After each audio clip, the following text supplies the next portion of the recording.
In pediatric cancers, NTRK fusions occur as common events in certain rare cancers. One of these cancers is a sarcoma called infantile fibrosarcoma, and these often present as sarcomas on the extremities of a child, and previously would often require radical surgeries and sometimes even amputational surgeries to try to achieve a cure, which sometimes wasn't even possible. So really, in the best case scenarios, children were often being kind of scarred for life by these surgeries or somewhat disabled.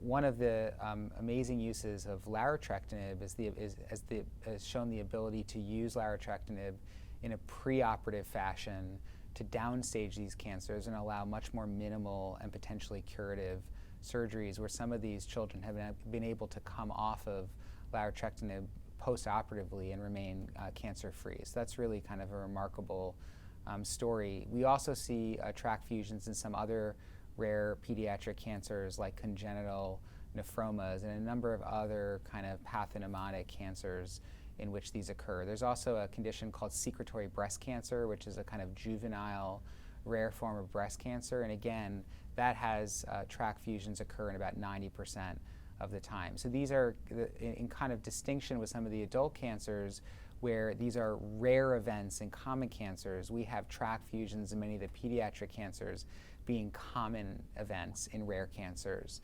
There are also some pediatric gliomas or brain tumors where we see TRK fusions also occur, and we have data that was presented at ASCO this year, 2019, that shows that larotrectinib can be active in that patient population as well, with some durable benefit and responses. The important information we need to know about using these TRK inhibitors in pediatric patients is that the tumor has been appropriately screened for detection of the appropriate mutation that these drugs are inhibiting or blocking.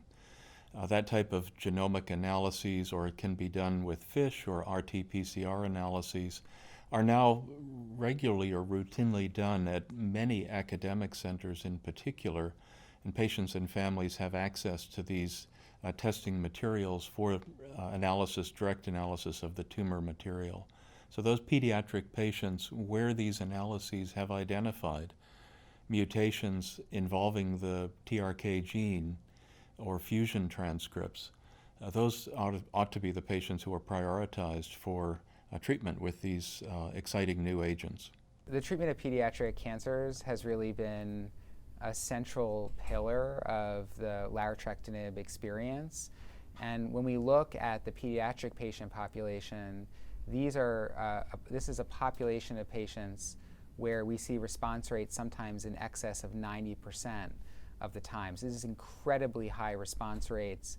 And many of these children, again, because of the scenarios in which these drugs are being given, may even have the opportunity to receive potentially curative therapy they're bridged to that through the use of larotrectinib and come off of this drug. So that's really potentially a life-changing event for those kids. The other feature is that children seem to tolerate these drugs even incredibly well, with really none of the neurocognitive effects that we see that we sometimes see in adults. Again, because the landscape of TRK fusions is somewhat different in pediatric cancers, where we know certain histologic subtypes of pediatric cancers are going to harbor TRK fusions as a common event, I actually expect that a lot of the initial use of TRK inhibitors will be in these pediatric patients where the pediatric community has a high degree of understanding of where these occur and can really focus their testing. And I think we're going to see